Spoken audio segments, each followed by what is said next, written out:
पिता जनक जी ने तो स्नेह से सच्ची सुंदर वाणी कही, परंतु अपनी बड़ाई सुनकर सीता जी मानो संकोच में समा गईं। माता पिता ने उन्हें फिर हृदय से लगा लिया और हित भरी सुंदर सीख और आशीष दी। सीता जी कुछ कहती नहीं हैं, परंतु मन में सकुचा रही हैं कि रात में सासुओं की सेवा छोड़कर यहाँ रहना अच्छा नहीं है। रानी सुनैना जी ने जानकी जी का रुख देखकर उनके मन की बात समझकर राजा जनक जी को जना दिया। तब दोनों अपने हृदयों में सीता जी के शील और स्वभाव की सराहना करने लगे। राजा रानी ने बार बार मिलकर और हृदय से लगाकर तथा सम्मान करके सीता जी को विदा किया। चतुर रानी ने समय पाकर राजा से सुंदर वाणी में भरत जी की दशा का वर्णन किया।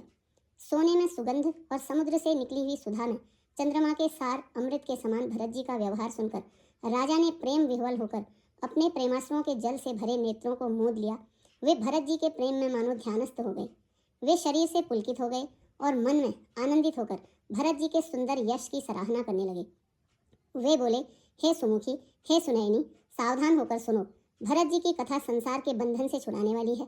धर्म, राजनीति और ब्रह्म विचार, इन तीनों विषयों में अपनी बुद्धि के अनुसार मेरी थोड़ी बहुत गति है, अर्थात इनके संबंध में मैं कुछ जानता हूँ। वह धर्म, राजनीति और ब्रह्म ज्ञान में प्रवेश रखने वाली मेरी बुद्धि भरत जी की महिमा का वर्णन तो क्या करे, छल करके भी उसकी छाया तक को नहीं छू पाती। ब्रह्मा जी, गणेश जी, शेष जी, महादेव जी, सरस्वती जी, कवि, ज्ञानी, पंडित और बुद्धिमान हर किसी को भरत जी के चरित्र, कीर्ति, करनी, धर्म, शील, गुण और निर्मल ऐश्वर्य समझने में और सुनने में सुख देने वाले हैं, और पवित्रता में गंगा जी का तथा मधुरता में अमृत का भी तिरस्कार करने वाले हैं।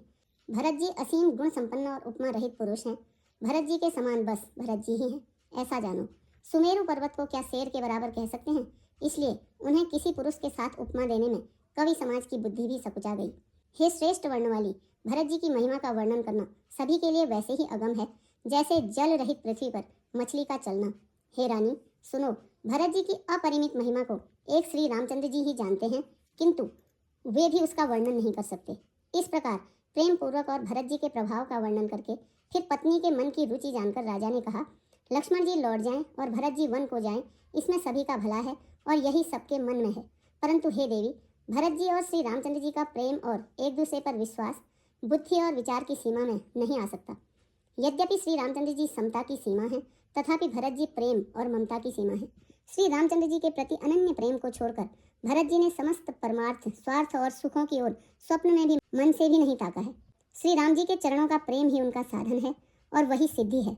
मुझे तो भरत जी का बस यही एकमात्र सिद्धांत जान पड़ता है।